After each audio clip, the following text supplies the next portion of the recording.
Out of 120 applications for a post, 70 are male and 80 have a driver's license. What is the ratio between the minimum to maximum number of males having a driver's license? So pause the video and try to answer. Okay? So we have a total of 120 applications. So we have total 120 applicants. Okay? Out of these 120 applicants, 70 are male. So we have 70 are male. So if 70 are male, that means the number of female is equal to 120 minus 70, the number of females is 50. And then out of these 120 applicants, 80 have driver's license. So 80 are with driver's license. So that means 120 minus 80, we have 40 without a driver's license.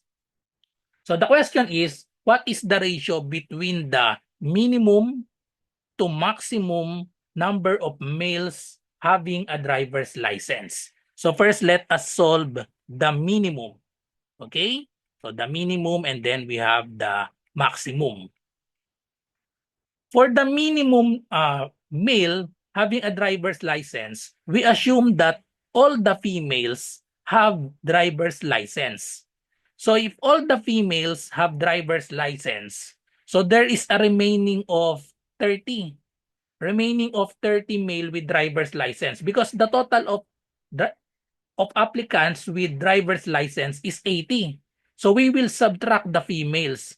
So assume that all females have driver's license. So 80 minus 50. So the minimum will be 30 males with driver's license. Okay? So if we assume all the females do not have a driver's license. And then for the maximum male to have with driver's license, we assume that all the females do not have a driver's license. If all the females do not have a driver's license, so that means all the 70 males are with driver's license. Okay? So we have 70 males with driver's license. But the total with driver of license is 80. So that means we still have 80 minus 70. So there's still 10 female with driver's license. So the minimum of male with driver's license is 30 and the maximum of males with driver's license is 70. So find the ratio 30 over 70. We can reduce this to lowest term by simply dividing by 10 or just cancel the 0. So 3 over 7 or in ratio form or in column form, 3 is to 7. So the correct answer is letter C.